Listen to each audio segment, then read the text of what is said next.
Today we're going to talk big picture stuff. This might be a little bit of a review for all of you, but since we have a smaller class size than I thought we were going to have, we can definitely make this more interactive. And if you want to talk more like LR strategies in specific, we can totally do this. But I will kind of stay on our slides of, hey, this is kind of the approach to LR. Maybe there's some things that you have forgotten as you've continued to study and you're like, oh yeah, I forgot that that's one thing that I could do. Maybe as we get started, everybody could put maybe how long they've been studying in the chat and like what their current score is and what their goal score is. And you can just send that to me directly if you like, or you can send to everybody. But so I'll just put it here. How have you been studying to, and how do you pronounce your name, Atusa? That is perfect. Just okay, like awesome. Oh, about 2 weeks. So you are newish. So great. Welcome. Two is, what is your current PT score? And then the third question is, what is your goal score? And as I see those come in, that will kind of help me guide the conversation towards people as well. And then if everybody saw, I did put already a PDF of my presentation in the chat, and there's some links in my presentation. And so if you want to just download that PDF, you'll have all the links afterwards and all the slides as well.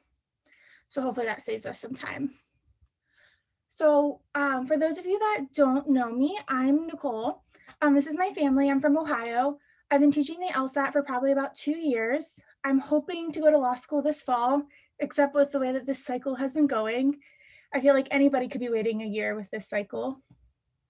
And then just a little bit of background are some resources that we have that I might cover later on, but just so you know, is we do have a website blog or a blog on our website.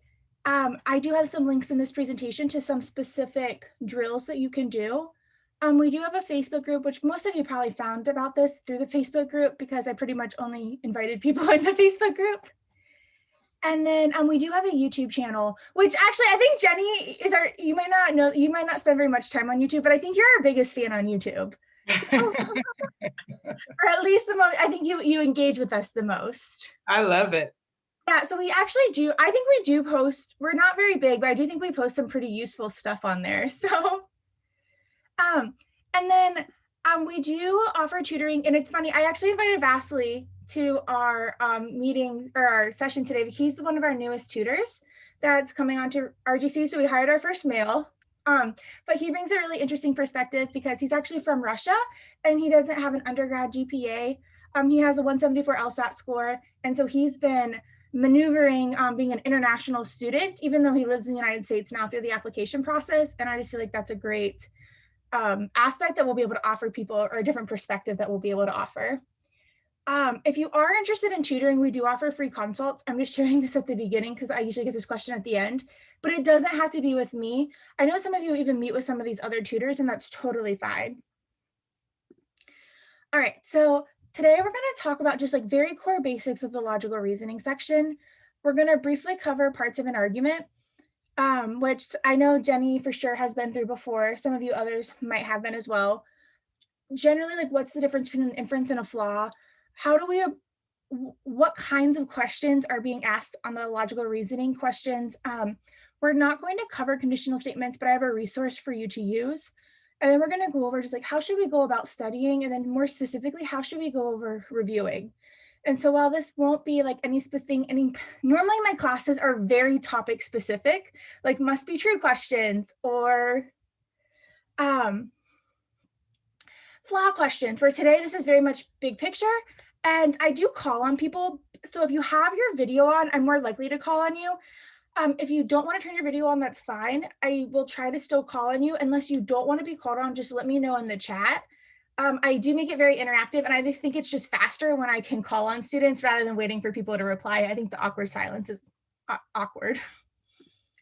So with that big picture, a lot of us have been studying, it looks like, honestly, we have a lot of people that are less than 3 or 4 weeks, which is great. So a lot of you probably are going to take June, August, or October this year.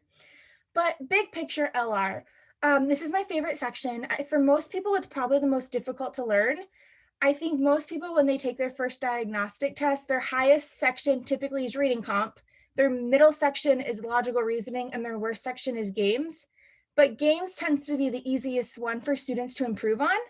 Reading comp is challenging to improve on, but normally people start at a decent score, where LR is kind of the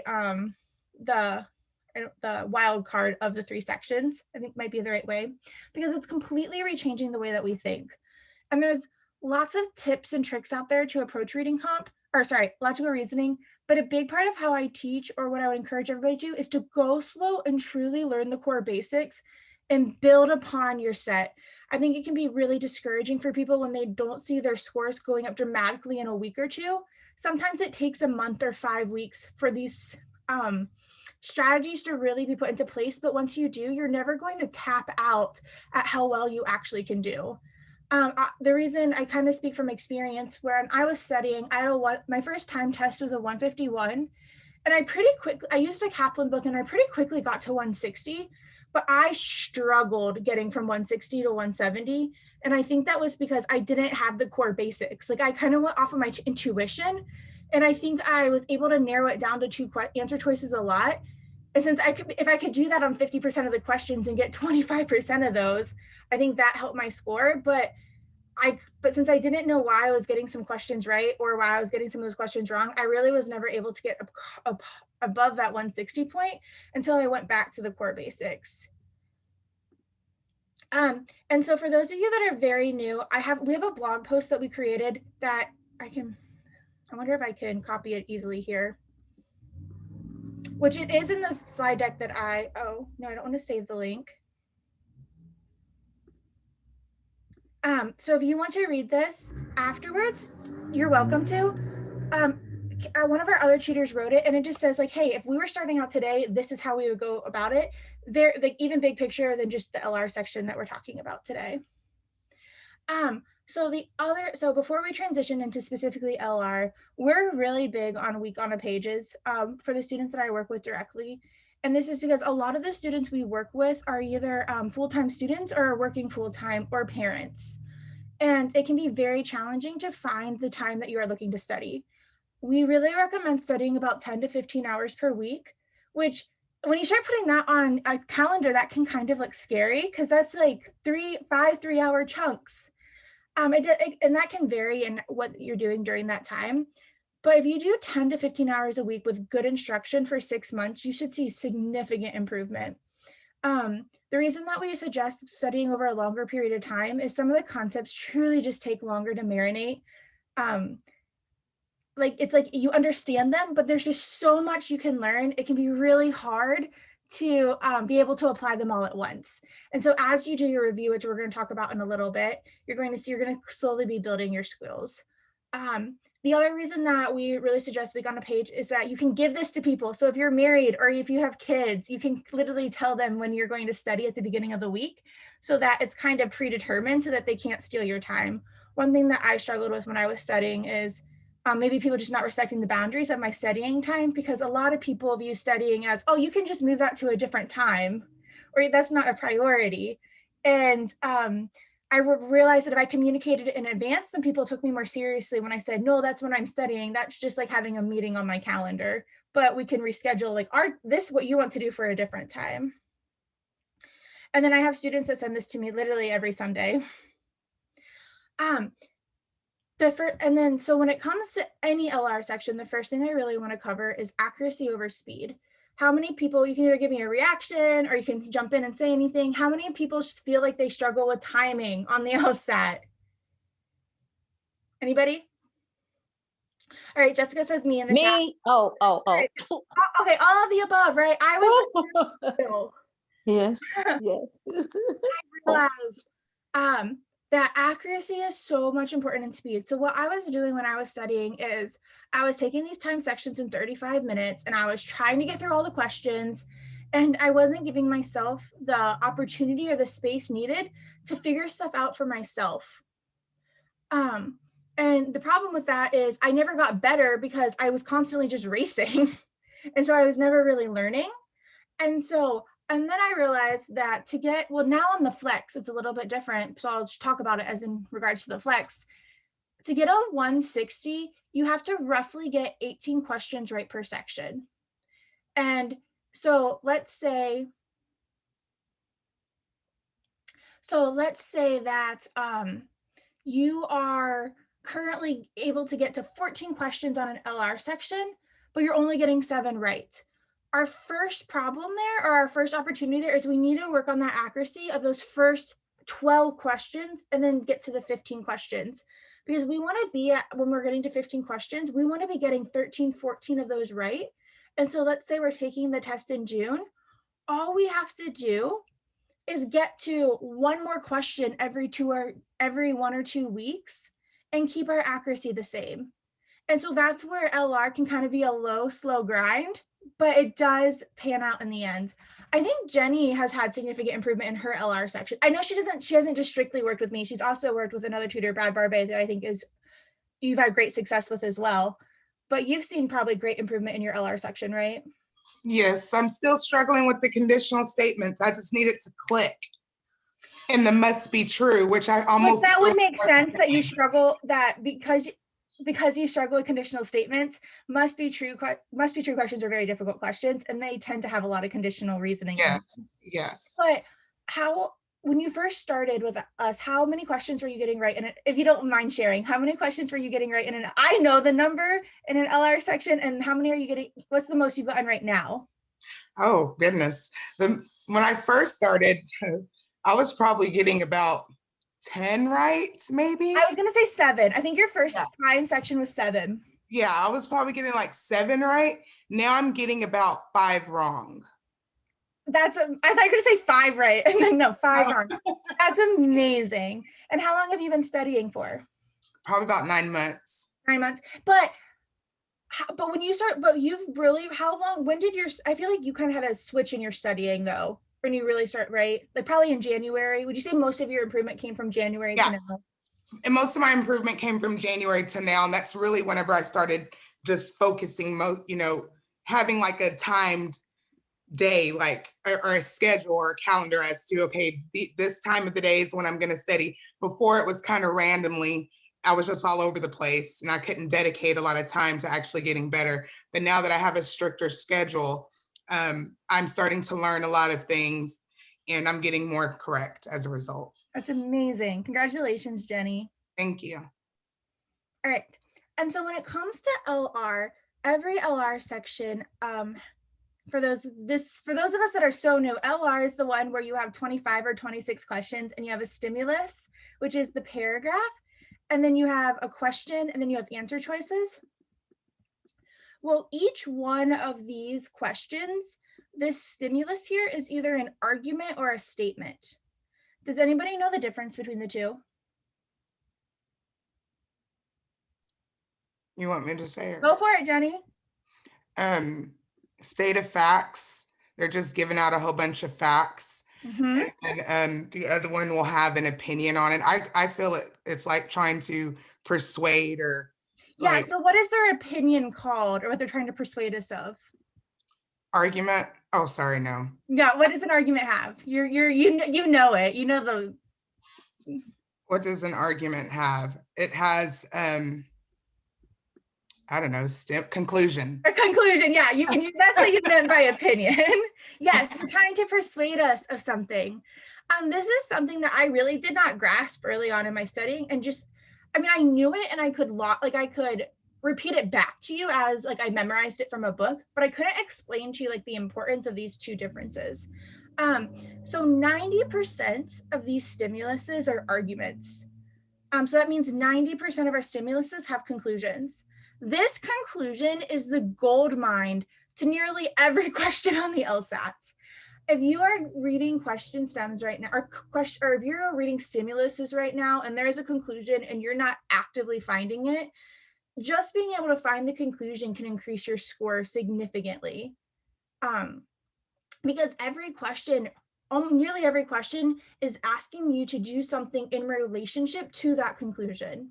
Whether it's a strengthened question or a weakened question, clearly we're trying to strengthen the conclusion or weaken the conclusion, Or if it's like a role question, it's what's the role of this thing over here in relationship to the conclusion. I did not spend enough time mastering the conclusion early on in my studying. So that's one of my very first steps, is get good at that. A lot of us think that we're good at it, but we actually are not as good as we tend to think. And so building on that, we said 90% of 90% of all stimuluses are arguments.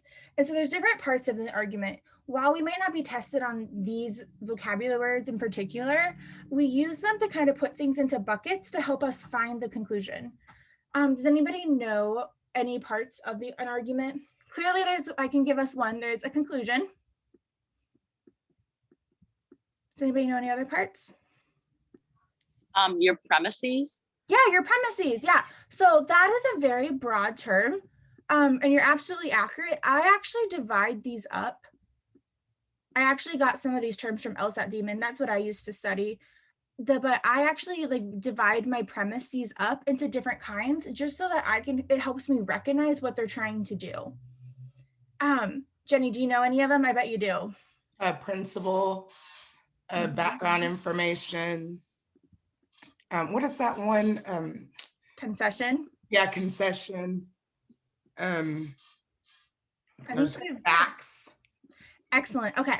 So these are just very broad terms, but Jenny hit a lot of them. But as I'm going through an argument, and we're going to try a question in a minute, what I'm looking for is when I read a sentence in relation to the conclusion, I'm like, okay, I might put it in as background information. We'll read stimuluses and they'll tell us, in 1970, there was more rain that year than any other year. That's just background information or a fact. You know, it's not there. That's not what they're trying to persuade us of. We can't change that. That's not an opinion of anybody. They're just giving us more background or details of what they're probably going to try to talk about. Another one that I like to kind of put into a bubble is opinions of others. This can look a couple different ways. It might sometimes they'll say, some doctors claim ... Or it might not even be like an opinion of others. It might be an opinion of, or there's just an alternative viewpoint. I just kind of put that all into a bucket of like, okay, that's not the stimulus's author talking. This is someone else. This is separate from what this argument is saying. Arguments also use examples. So this oftentimes can start with literally, for example. Why might arguments use examples in their, why might arguments use examples?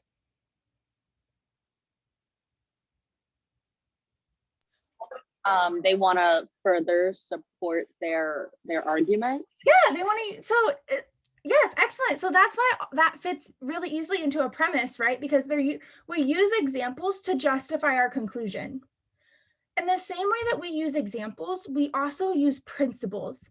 A lot of people get tricked up on principles. A lot of people actually will pick the principle out as a conclusion, but does anybody kind of, what is a principle?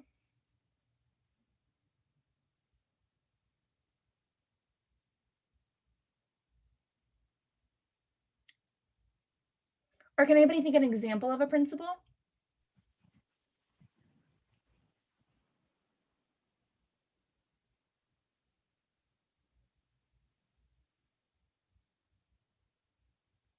Fastly, do you know what a principle is? I was thinking some kind of rule. Yes, I call them just like kind of rules of life. So what I might say, the example I usually give is, and I'm going to pick on Jenny since I know her. Jenny told a lie. It's wrong to tell a lie. Therefore, Jenny's a bad person. So in that, so my statements are Jenny told a lie, or I should say my sentences are Jenny told a lie. My second one is it's wrong to tell a lie. And then lastly, I said Jenny's a bad person.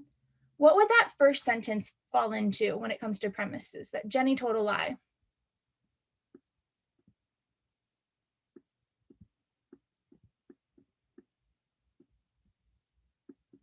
Background information. Background information. Yeah, that's just a fact, right? You told a lie. Excellent. What would "it's wrong to tell a lie" fall into?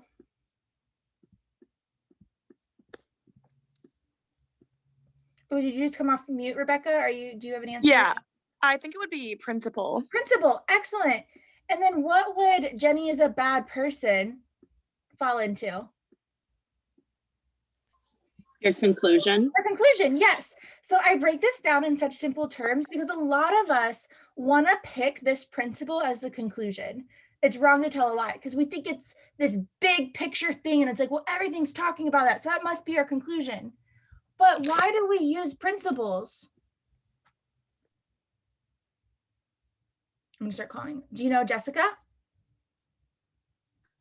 Again, just to support your conclusion, to make it support our follow. conclusion. Yes, great. And then lastly, we're transitioning a little bit.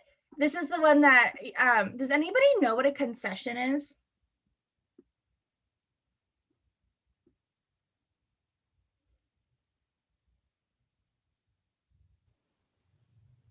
You can Google it if you like. Or can anybody give me an example of like maybe you can't think of the definition, but you could give me an example of one? Maybe something you do in a day-to-day speech. Can you make concession to someone? You do. So a concession is whenever you grant the other side. You recognize maybe a flaw in your argument, or you recognize maybe a positive of the other side.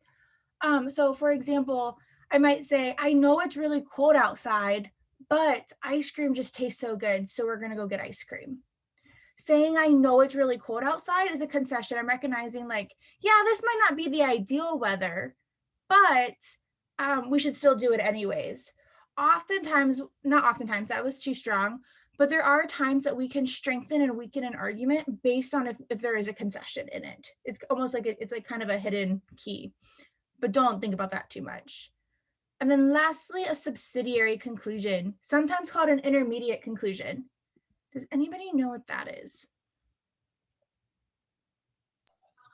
So it's not the main point of the argument. It's just like you said, an intermediary where it supports the conclusion, but the premises support the intermediary conclusion.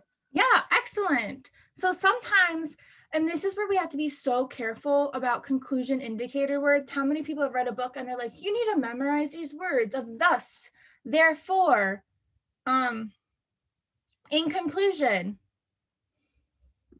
But we have to be careful because sometimes those words are not introducing our main conclusion, they're introducing our intermediate conclusion.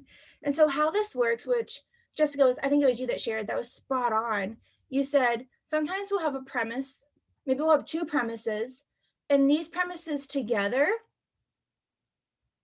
we have a subsidiary conclusion, but then in turn, we take that subsidiary conclusion or that intermediate conclusion and we use with another premise and we come up with our main conclusion. Are we following that, or is that kind of confusing?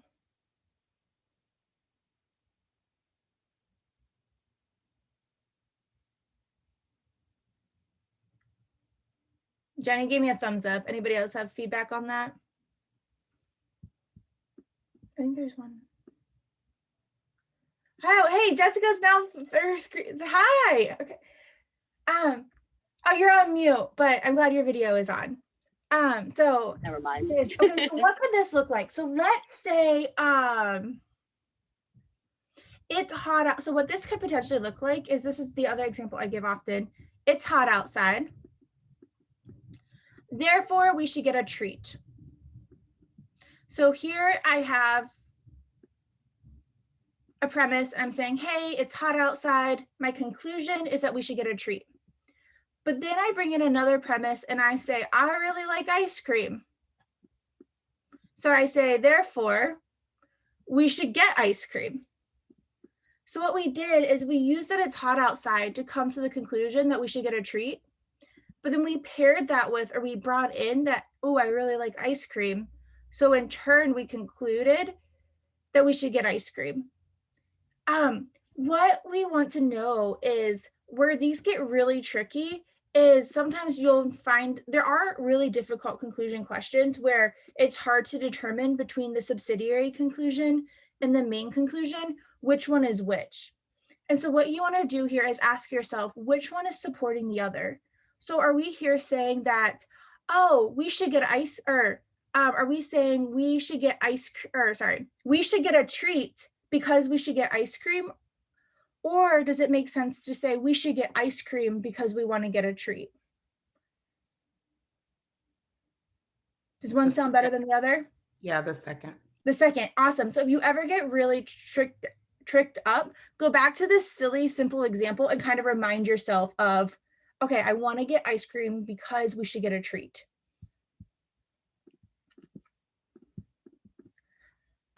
All right, so we're gonna go ahead and I'm gonna have everybody just try this one question and go ahead and put your answer in the chat, but just send it to me directly.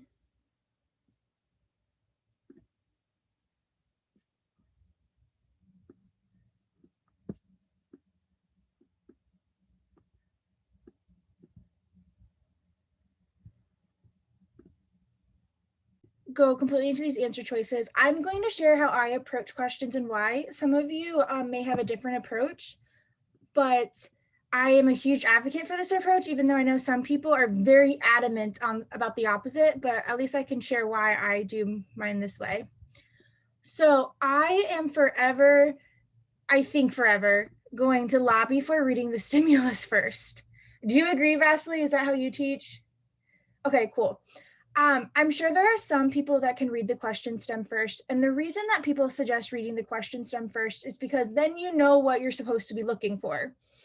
I struggle with paying attention to details, and I struggle having too many things in my head at once. And so if I know this conclusion questions probably wouldn't be too difficult to read the question stem first, but there's other questions that when I know what I have to do, I'm not reading to the level of detail up here that I need to. And I miss something because I'm more worried about what question type it is. So my approach is not my approach. The alternative approach is to read the stimulus first. And the reason that I do this is I go slow and I read the stimulus to truly understand. And I translate it into my own words as I go in my head. And I understand it to a level that it literally does not matter what kind of question is going to be asked because I understand the stimulus fully. And then I move on to the next step, which is identifying the question and then thinking about, okay, how do I approach this question? So I'm going to just give you an example of literally how slow I read. I think people are shocked by how slow I read on the test, but I spend probably more time typically on the stimulus than I do the answer choices. I was not always that way. But I used to, what I would do is I would read the stimulus quickly, read the question, read the answer choices, have no idea, go back up and read the stimulus, go back to an answer choice, back up to the stimulus and back down. And I wasted a ton of time by doing that, where it just makes more sense to spread your time out evenly and just get better at really understanding what you're reading. Does anybody struggle understanding stimuluses?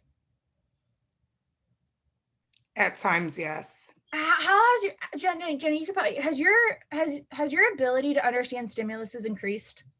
Yes, because I try to make it interesting.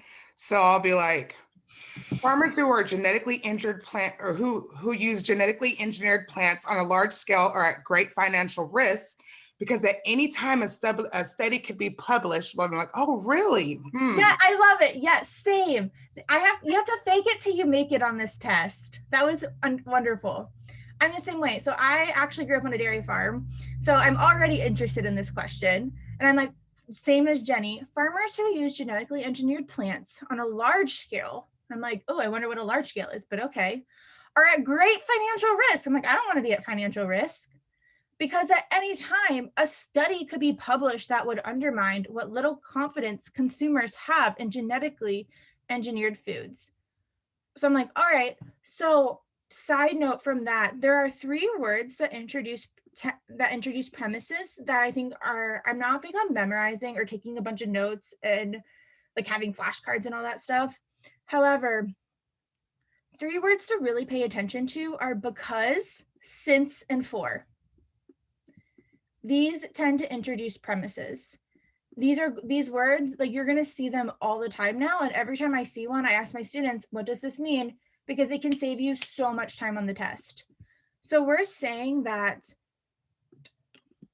farmers who use genetically engineered plants on a large scale are at great financial risk. So this is a conclusion already because, and this is our support for that. And we're saying that they are at great financial risk because there could be a study that would weaken people's like the little confidence people already have. All right.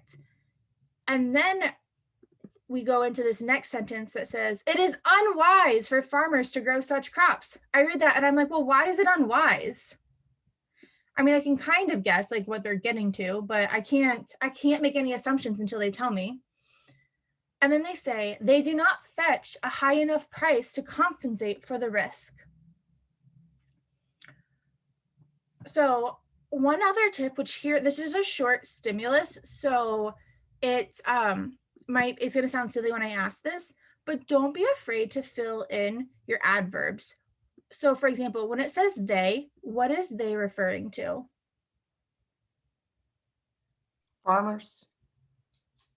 I don't think so. I thought actually. the crop. Like, Yes, it genetically follows? engineered, Sorry, yes. yeah. And so, no, I think so stuff like that when we're reading fast is so easy to mess up. And when there's one word off in an answer choice, it's really easy to get an answer choice wrong because you thought they were referring to this and really they were referring to this other thing. I mean, here, look how they do it. They say to grow such crops. I really quickly in my head just replace it with to grow genetically engineered foods. And I think it just helps me and sets me up for success. So before then I read the question stem, I ask myself, is this an argument or a statement? And I know that it's an argument if it has a conclusion. Yes, Bianca just asked if there will be yes, I am recording this, so I will send it out afterwards.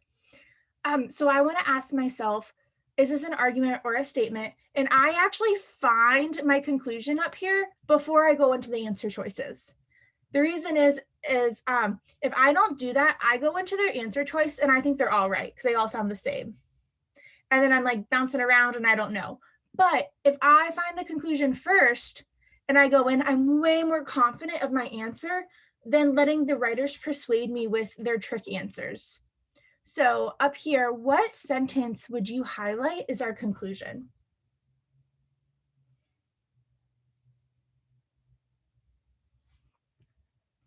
I would probably do from farmers up to risk in the first part of the sentence. So you think that's our main conclusion? No, but it is a conclusion. It is the conclusion. What do you think is our main conclusion?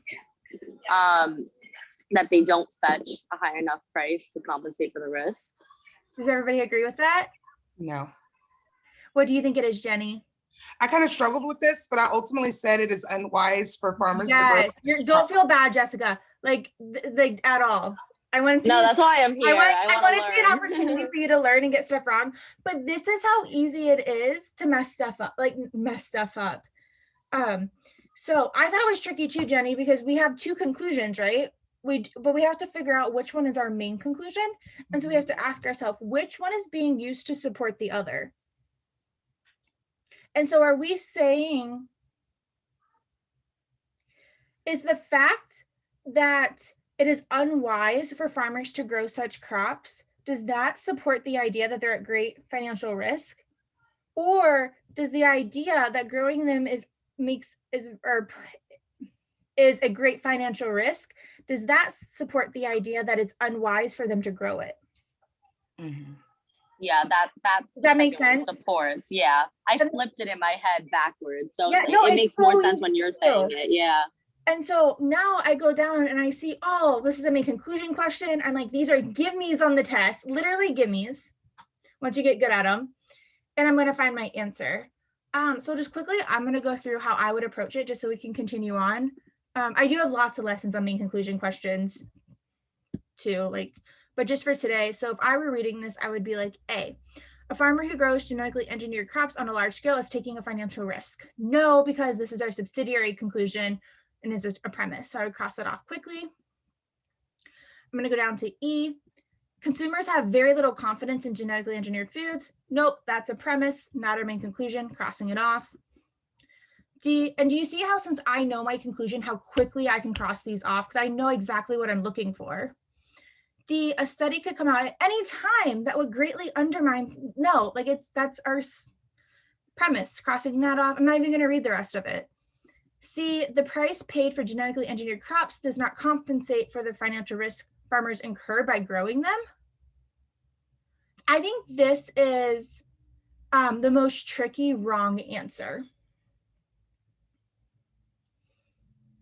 And so what I'm going to go up. So here I would be able to cross it off. But if I get down to 2, I do what I call realign myself with truth.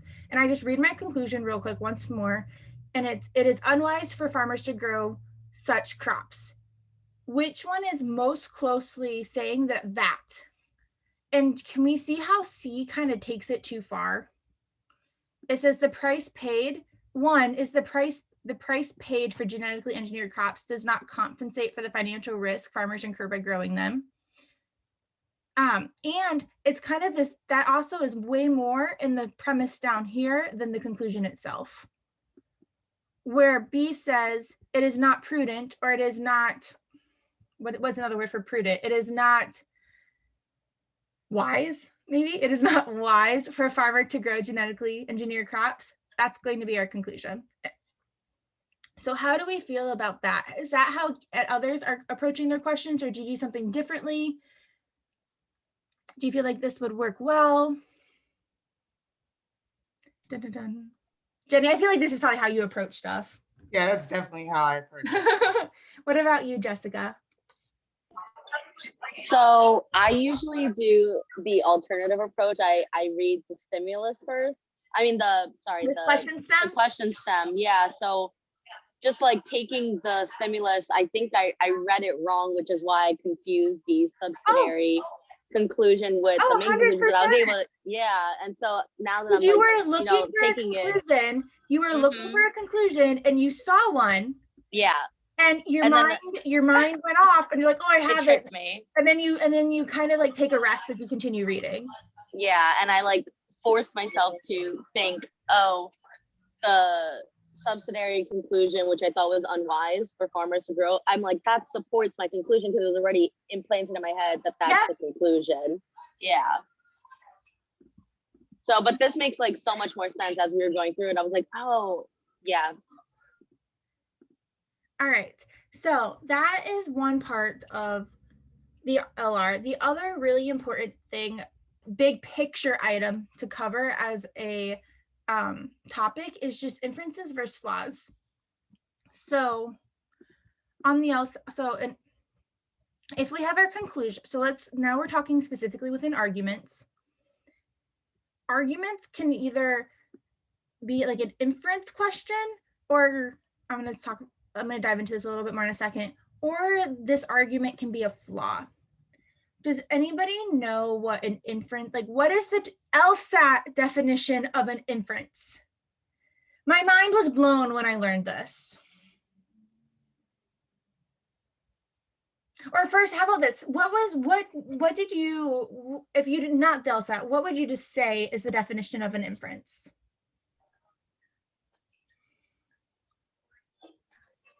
Probably like an assumption or something that an assumption? Has to be true.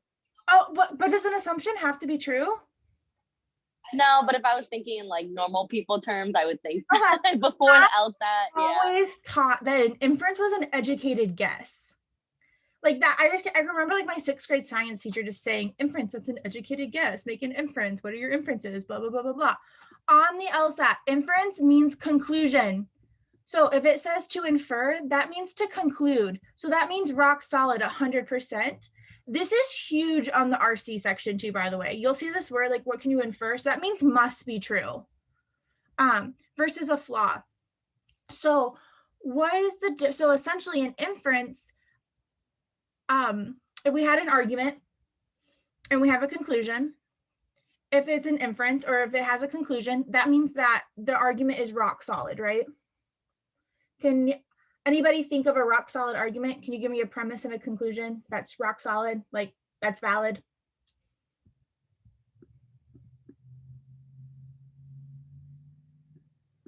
I'll give you a simple one. So I live in the state of Ohio and nowhere else. Therefore, I live in the United States. Is that a rock solid argument? Yeah, like if I live in the state of Ohio, I have to live in the United States, right? Like that's rock solid. You don't need to strengthen it. You can't weaken it. That's just true. Where what is a flawed argument? You reverse it. I live in the United States, therefore I live in Ohio. Well, that would, yes, in my example, that would be flawed. Excellent. But what is a big picture? What even is a flaw, Jenny? Something that the premise doesn't support. Yeah, so this whole test, so we said that 90% of the stimuluses are arguments. Of the arguments, which means they have a conclusion, these arguments are flawed. A majority of them are flawed. And I had this aha moment when I was studying. I was like, wait, most of these are flawed. And you want to be tearing these things apart as you go. So the whole goal of an argument, as we talked about earlier, and the parts of the argument is we have all these premises that are building up to this conclusion. But most of the conclusions aren't valid. So if I said, this is the example I give quite often, it's hot outside, therefore we should get ice cream. What is our premise?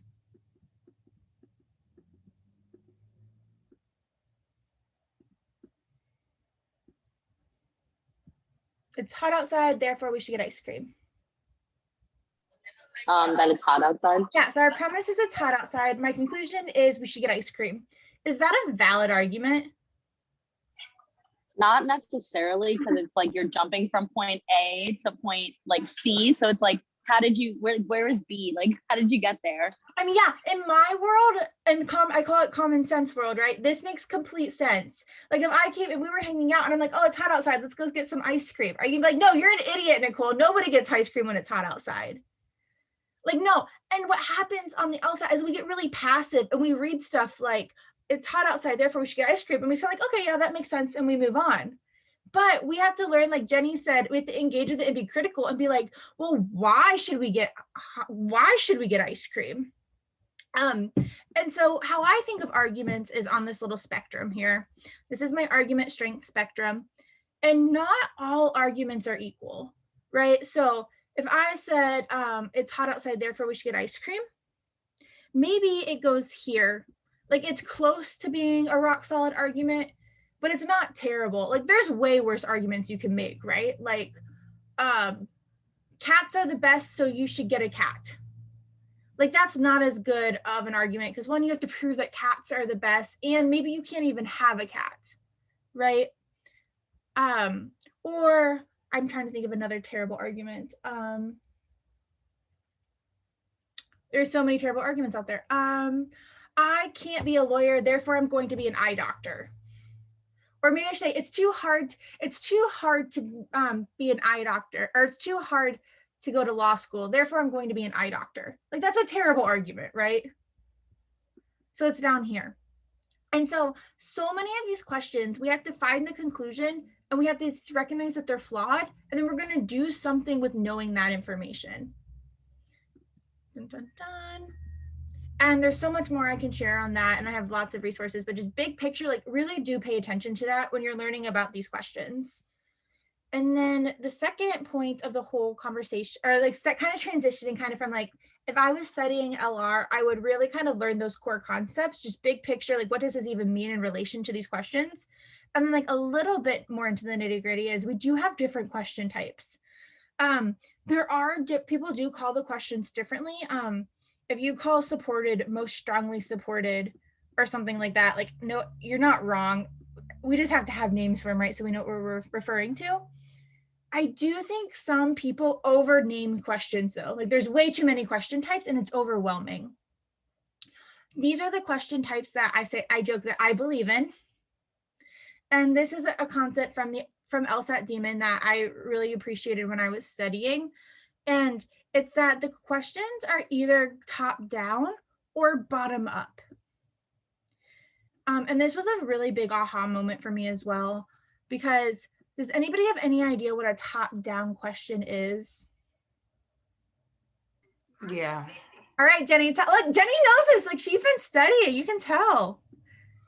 All right, Top what's top down. done, Jenny? Stuff that's from the stimulus will be inside there, so it's kind of mild. Yes. Okay. So, So top-down questions are answer choices that our answer has to come directly from the stimulus. And so we have to stay between the lines.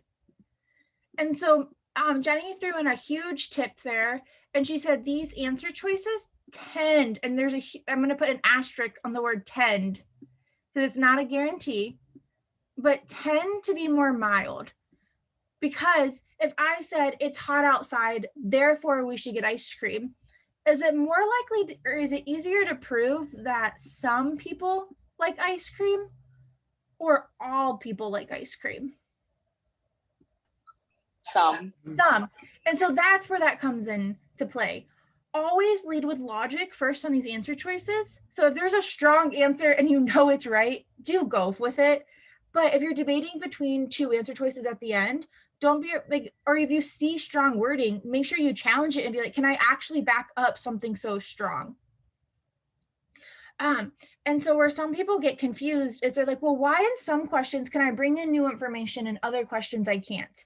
These questions, like we do not get to bring in new information from the stimulus. Where on the other side for our bottom up questions, we do get to bring it. So, and I love bottom up questions are my favorite. I'm a creative thinker. I think outside the box. I struggled hard on these top down questions because it's hard for me to stay focused.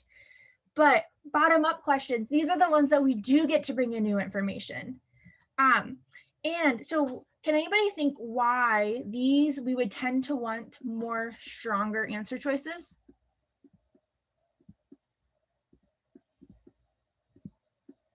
to guarantee the conclusion. Yeah, and sufficient assumption, definitely. We want to get, if we have our argument strength spectrum here and we're doing a sufficient assumption, we want to get all the way to that rock. But even if we have a strengthen or weaken question, we want strong wording. So if we're trying to strengthen something, are you going to strengthen something with a little tap? Are you going to go full force to try to strengthen that argument? Or if I want to weaken something, I want to get it as far away from a valid conclusion as possible. And is strong wording going to get me there, or is weak wording more mild wording going to get me there? And so this is where really understanding the goals of these questions and even taking a step back and thinking big picture, okay, because I think when we think about it big picture like we are right now, it makes sense. It makes logical sense, right? You're thinking critically, yeah, a strengthening question, I would want stronger wording, but sometimes we just don't slow down enough to actually think about that and put that into perspective. Does anybody have any questions on this? Are we still doing good?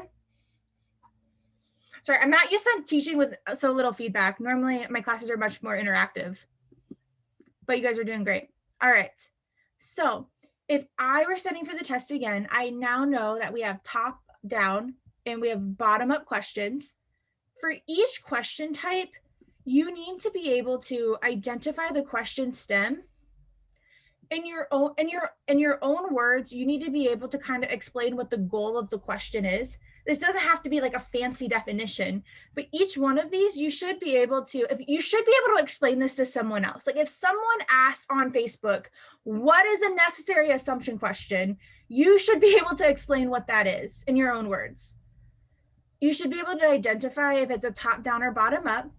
And then you should just kind of in your head, which most of these approaches are very similar, but you should in your core kind of know, okay, it's a necessary assumption question. This is how I approach it. This is what I'm looking for, just to eliminate some of that stress on test day. Would you add anything here, Vasily? No, you're good. Okay, Jim. Okay, at any point, if you want to jump in, please jump in.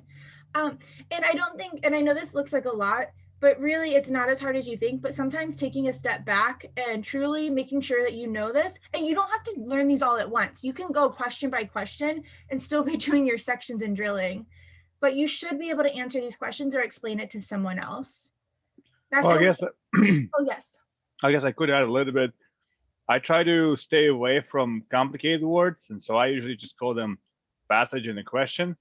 Instead of Okay, STEM, fair. instead of STEM and the stimulus, just some I do. And then, but everything is valid, Passage in right? the, I like that. The passage in the question. Whatever you guys like though, right? But and then I also tend to agree with Nicole about question types, that I think being able to explain what question is asking you to do is much more important to knowing what it's called. Oh, preach. Yeah, so you don't have to know that, for example, which one of the following, if true, would enable the conclusion and the argument above to logically follow. You don't really need to know that it's sufficient assumption question. You just to be like, okay, so what are they asking me to do? Which one of these things below, if true or if assumed, right? If we take them as true, will enable the conclusion to logically follow, basically means true when Lsat. So which one of those things below the question will prove my argument? And that's all you need to know. I agree with Vasily. Being able to and so I do still teach by question type just because I think it's nice to have like a category. But what he's saying is completely true about, because what happens if you get on the test and you freak out because like, I don't know what question type this is, because it can't happen. Like maybe there's a question stem that's just worded a little bit funny. You want to be able to go back to your core and be able, let me just think through this of what it's asking me to do. And honestly, from there, you probably would be able to put it into a question category, but I completely agree with what you're saying. Categories are good because they can organize your head a little bit. Maybe that's my problem is you can tell, like, I need a lot of organization in my head. So that's why everything that I do is so like. Well, it's a good thing. It can speed you up too. On the more modern tests, you have some, or even some older tests, you have some really weird way that they phrase questions. So that's why, like what I actually have students practice those just to practice question stems that are worded funny, because I don't want them to be freaked out on the test. All right, so I actually have, even though I mentioned earlier, like I'm not huge on flashcards, I do have a link to flashcards that I created for my students that has has different question stems. Let me see if I can. Oh, cool, perfect. And if you go here, you can go to the questions, and it has like a question on the one, or it has like a question stem on the one side. Oh, it's gonna make me do, it's through Quizlet, but it has a question stem on the one side, and on the back it has the question type. It has its top down or bottom up, and it also has like how I would approach those questions. That might be a little advanced for people depending on where you're studying, since you haven't gone over question types with me, but it's how I would approach the questions. And some of my students do. I think, Jenny, did you use the flashcards? I know Lisa did. I do. Do they help? It does help. It does help. I think that definitely depends on what I'm continuing to learn how different types, how we're all such different types of learners. Some of us need to see the big picture before we can see the details. And some of us like need to be able to grasp some of the details before we can put it together to see the big picture. And so that the flashcards, I think help some people see the big picture.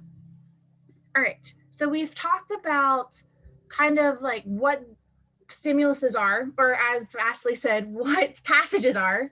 We talked about what questions there are.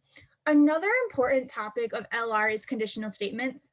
I'm not going to go into too much detail here, but invest time in understanding this and being able to recognize it in stimuluses. I don't think that you have to be this wizard of diagramming. I'm not a huge diagrammer myself when I take tests.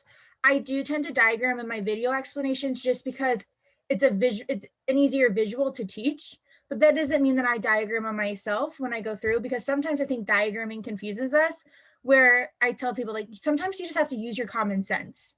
Like ask yourself, what if this happens, what does that mean else happened? What does that mean in your own words?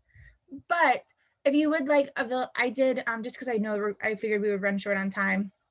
I do have a video here on conditional statements that you can watch later. I just want to mention it because I felt like having an overview of the LR section would not be complete if I didn't at least mention conditional statements. conditional statements at the very least are just your if then statements. So we have our sufficient condition over here. Okay, I'll give you one trick because I love conditional statements. So, and people get this confused, but sufficient goes on the left side. And the reason you can remember that is sufficient ends in a T, and so it has the arrow. So if you ever get confused on which one goes where, remember sufficient goes on the left because T arrow to the necessary. And one other little trick is necessary starts with NE, so does the word needed. So I like to think of these as like the needed assumption, because I think that's an easier word than necessary. But this video goes into further detail. All right, so now how to study. What are people currently doing this study?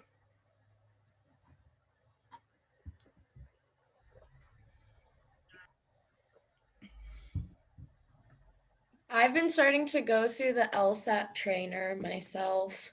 I like the Lsat trainer a lot. Oh, Yeah. I like Loophole. Okay, Loophole and Trainer. Both of those are great. I would not do those books at the same time though, Jessica. Like, but both are really, really good. I would definitely do the Trainer before the Loophole though. Would you agree with that, Vasily? Mm, Would you use I resources at the same time? I would honestly say just use Nicole's materials instead. Because the reason for that is because I pretty much went through every single prep book that is available in the market. And I can tell you that it will take you about the same time to unlearn some things that you learned in them in the future, if you're going to get better, as to learn them. So they are good books, but I feel like to get the best benefit out of them, you have to already be pretty good at Lsat to see what things you should remember and what things you should not. And since I think the Lsat is a skill, I feel like the best approach would be pick one thing and stick to it and make sure it's as simple as possible, which is what intuitive as possible, which is what Nicole teaches. So if you start doing Lsat trainer, it's got a lot of extra stuff you'll never need on Lsat, believe me. And the thing is, what Vasily's saying too is it's not to put down the people that wrote them, but they had to write it. They're writing to they're great people. They're writing to a mass audience, and so people are going to resonate with different things. So you might have got it off the first paragraph, but someone else needs 10 paragraphs on that same thing. Is that kind of? Yeah, and then also test changes over years a little bit. They use a little bit different phrases. They're kind of similar in their approach. Like Lsat Trainer, for example, does tell you to read question first, and I don't like that. Right? There is, again, right? There are a lot of good advice in those books, and like Mike is good guy, and Ellen is, I actually talked to them a couple of times, but like they know what they're doing, but it's like there's a lot of good advice there, but how are you going to know which of their advice is good or bad? You see what I'm saying? And how to apply it. I actually have both of the books, and I do recommend these books to my students. But I might not recommend reading the whole thing. I go through with some students, and I'm like, oh, this drill in the Lsat trainer is really good. Or some people, I'll have I don't have them go in order of the Lsat trainer. I say, okay, do all the logic game lessons first, depending on what kind of learner you are. So if there were books, these would be my favorite books, though.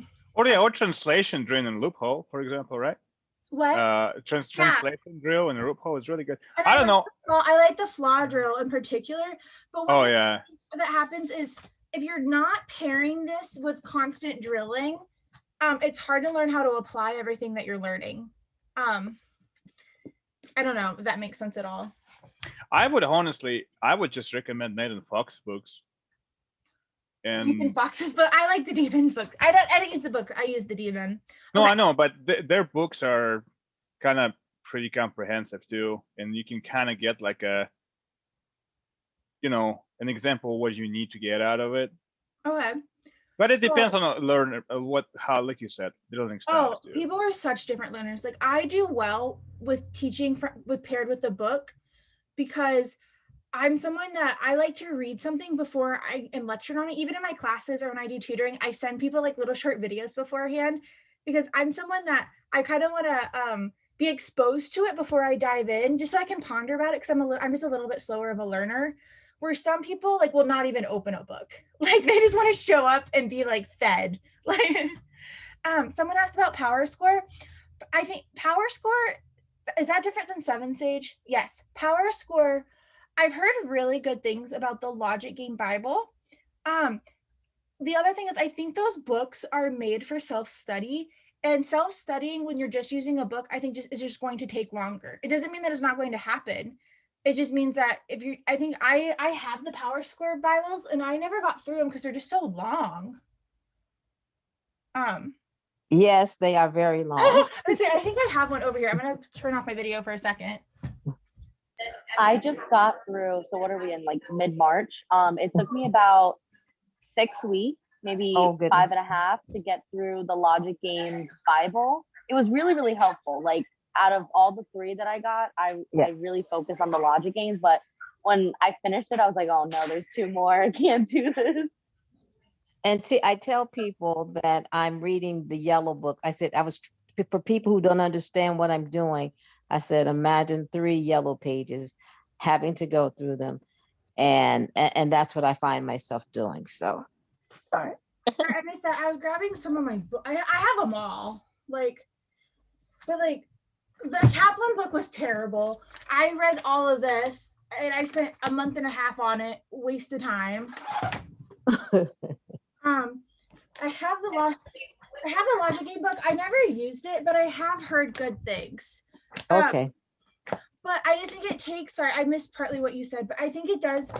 I think it takes a really, really long time. And I realized that a lot of us now learn more from video than we do just reading. We almost have to have both.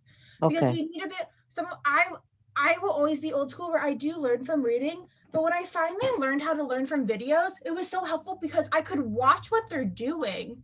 Okay. And I could hear their thought process. But I don't want to put down the Power Score Bibles because I know that lots of people have had major success with them.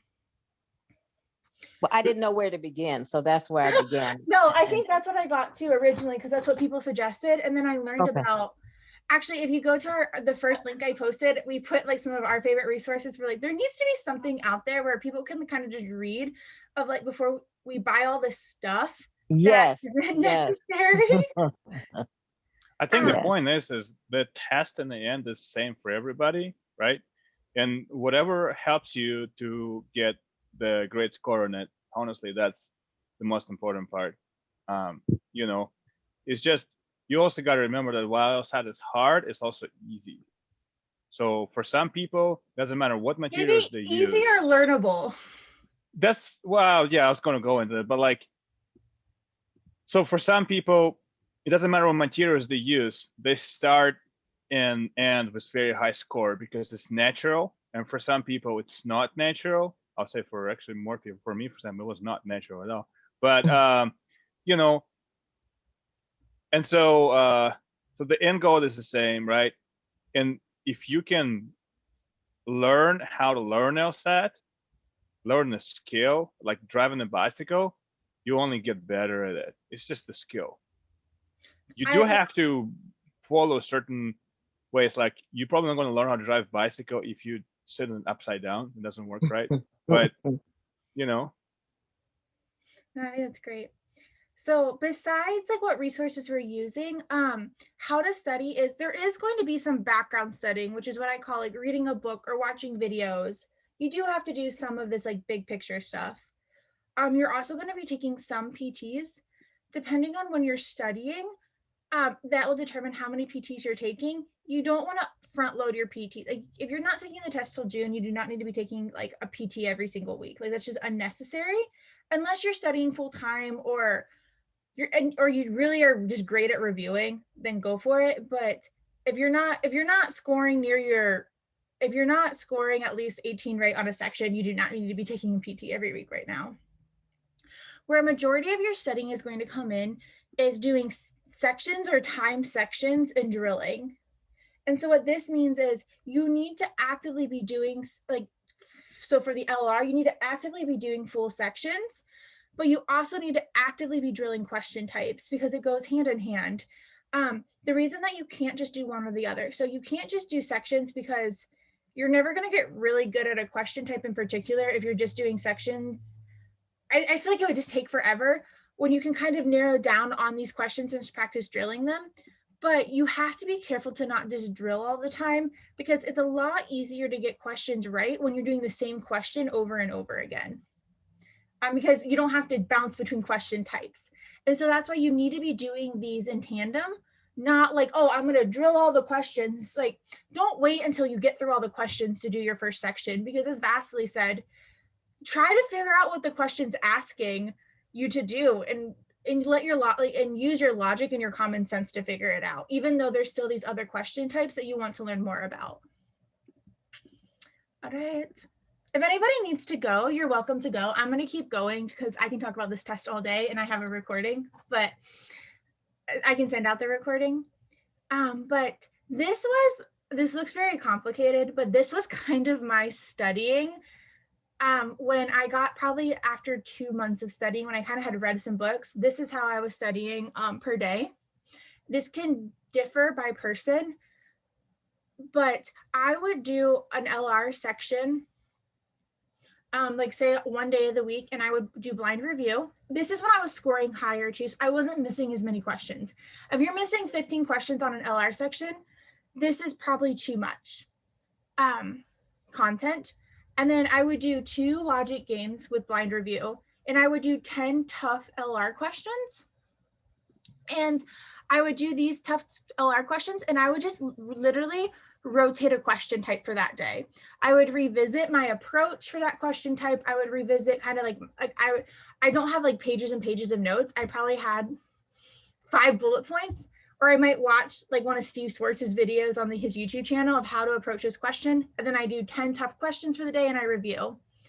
I have reading in here because some people literally can just never give up the book. So that's in here. And then I would do 1 RC drill, which I don't have time to cover that today, but I can talk about that in a different time. And then the next day I would do a reading comp section. Back when I was testing, there was 2 LR sections. So it was more important to do LR, which is why I have LR 3 days a week. And then I was really good at games. So when I got to this point in particular, I was only doing 1 logic game section per week because I was pretty good on my timing. This can vary per person. I just kind of wanted to give someone like, what does a study schedule look like? This would take me about 2 to 3 hours per day to do. Some people, to do an LR section and blind review though, could take you 2 hours at the beginning, just so you know, you're not alone if that's what it takes. Does anybody want the link to this schedule? Yes, please. Yeah, please. And please use this as a grain of salt. Like, it's not an end all be all. It just kind of is an idea of how to study. Would you change anything about this, Vasily? Like, is that kind of what you did, or? I think you end up with your own schedule, but Mm-hmm. I think the most important part is to be able to review things completely. Yes. So if you're, like you said, if you making 15 mistakes in a section, that might be too much. Oh, because yes. to properly review something will take you at least 2 hours. And then consider that you also haven't been in top shape. So if you're tired, if you're not thinking straight or something, you're not going to learn anything. So in my opinion, it's quality over quantity. And, Absolutely. you know, like working out, you get your pre-workout in, you're doing all this lifting or whatever, you know, they do, right? And get it done like in an hour or 2, and then that's it. That's your workout for today. But it's got to be quality. I think that's the important part.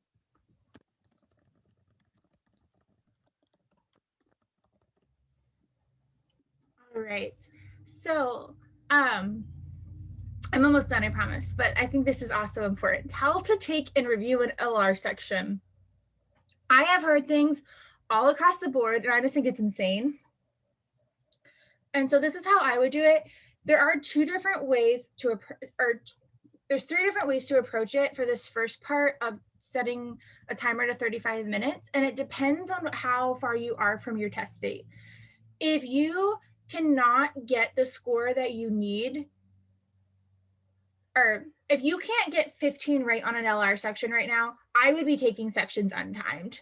Until you get to about 15 untimed in the whole section, I would be doing untimed sections just so that you give yourself, like I always say, you have to have the grace to learn and the space to learn. Try to get to that 15-ish mark. But it might be a little bit lower. You can determine that for yourself. But then depending on when you're testing, what some people do is they will start with maybe like 55-minute sections instead of 35-minute sections and try to keep their accuracy the same, and they'll slowly bring down time on their sections. And this is important so that you're practicing against the time. If you really struggle with test anxiety, I think that one does work really well for students that need to practice seeing the clock all the time. So even though you have a longer period. I did my sections this way, where I would set my timer to 35 minutes and I would do my section. As you go, I would flag questions that I was unsure of or just took me a really long time. What this helps with is you get used to moving on, right? So if you get to the actual test day, you cannot spend 7 minutes on a question. It doesn't make sense. So I feel like by flagging it, it's giving me the chance where I kind of know, okay, I'm going to flag this and come back to it.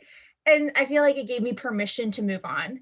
But if I flagged it, we'll get to that in a second, but you want to be flagging questions. Like if you're not flagging any questions, then you're probably not very aware of what you're good at and not good at. Even today, if I would take a section, I probably would flag 5-ish questions. Majority of them I probably would get nearly all right today, but there would still be 5 I'd be like, if I had an extra minute, I wish I could read that again. To be honest, like, or they just took you a really long time, because there might be something that you can do to get faster. So once the 35 minutes is up, you're going to finish the section on time. So this is where, if we're only getting to 15 questions here, you have to take the time to do the last 25. This is so important because these 10 here tend to be more difficult, and by thinking through these, even if it takes us 5 minutes per question, every time we get one right or we think through something logically, a light bulb goes up, which helps us get faster at these first 15. And that's where it's like Vasily said earlier about lifting weights. You can't just keep doing the easy thing over and over and over again. And that's what happens when a lot of people do time sections. They get to 17 and they're just done. Like, I guessed and I'm grading it and I'm moving on. That's just not, unfortunately, going to do very much for you. So once you finish the untimed section, or you finish the section untimed, you're going to go back and attempt all of the flag questions again. Towards the end of my studying, normally I would just affirm my answers, but I just wanted to look at them once more. But let's say you flag 5 questions, just go try them and see, like, okay, now in an untimed scenario, would you answer this differently? Why this is important is it gives you the opportunity to think through it for yourself, because anytime you can figure something out for yourself is better than just reading it online and someone telling you the answer. When you have that light bulb moment, that's huge. But if you change your answer and get it right, don't count that as your score. Count your original score as your score. So then after you do that, you're going to grade your section and you're going to attempt every missed question again. And I know it sounds grueling. This is why Vasily said, if you're missing 15 questions, it can take 2 hours. But you're going to attempt every missed question again. What I do is if you're using Law Hub, it's kind of hard because you can see the right answer. So I would just write down the numbers like on a piece of paper of the ones that I missed, and I would open up a new section and I would go back and I'd try them again. I don't want to try to remember what the right answer is, because I want to be able to think of it for myself. Okay, like I know it's not B now. What answer would I choose?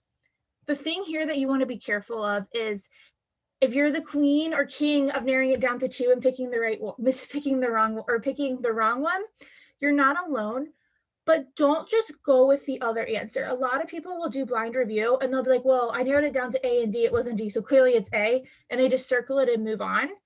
You didn't teach yourself anything by doing that. Like, clearly you got it down to 2, but actually try the question again and see if you can make sense of the correct answer. And so after you attempt the missed questions again, obviously you can grade it there. I should have put that step in. But then for every single question you flagged, even if you got it correct, this is huge, even if you got it correct, and every single question you miss, you need to review with external sources. And that can be Manhattan Prep, it can be Power Score, it can be my videos. Lsat Demon is known for their LR videos, they're amazing. And the reason that you want to do that is you want to make sure for the questions that you got correct, you want to make sure that you're getting them right for the right reasons. And the ones that you missed, you want to make sure, well, one, you might have missed it the second time too, but you want to make sure you understand what you're trying to do. And then lastly, missed question journal. I did not do this when I was studying, and I should have early enough, and I should have. Oh, I also have a video of me saying how to take time sections because a lot of people forget the details. But, oh no. And so what I do is just, what my students do is they just have a Google Doc, and for every question they miss, they just, well, for me, they put the question number, but they have to say what the question type is or what the question was asking them to do. If they would do what Vasily did, that would be totally okay. They have to tell me like if they understood the stimulus, and if not, they have to translate it into their own words. Like, you know, really work on breaking down the sentences into your own words. Sometimes they understood the stimulus and they just skip the step, totally fine. And then they tell me why was the correct answer right and why was their answer wrong. And then for me, they just make note, like, what made this question difficult? Was it that you didn't understand the stimulus? Was it that you didn't really know what you were looking for? Did all the answer choices look the same? Were you tired? I had one person just put tricky ... ger once, and I was like, all right, I'll give you to it. It was a tricky question. And the reason that some people have to really have the wrong answer journal is a lot of us want to say we're reviewing, but we're really not reviewing. Like, we're not thinking through for ourselves, especially these two questions. Like, if we can't answer them, then we don't know or we don't understand. If you're at the point where you're only getting 10 questions right on an LR section, then just do this wrong answer journal for the questions you miss in the first 15. Start small. It's okay to start small. You don't have to kill yourself. Like, if you don't understand the level 4 and 5 questions right now, that is okay. But get really good at that first 15. I think I'm almost done. Oh, here, look, I had some of my favorite resources. Lsat Demon, the Lsat Trainer. Khan Academy is good to a point. Whenever I tutored people early on, I would actually assign them homework in Khan Academy. I think they got a lot out of it because I would kind of guide them through it. I think Khan Academy is just hard to pull lessons out for yourself, but it is great for drilling. Lsat Demon is my favorite though, out of the prep companies. And so with that, that is all I have. Does anybody, I have like, let me see what time it is. Oh, I have like I got like 10 more minutes. Does anybody have any questions? Or any thoughts in general? Could you post the link to that YouTube video that you have for the logical reasoning, how to study? Yes. You said the video? Yes. Yes.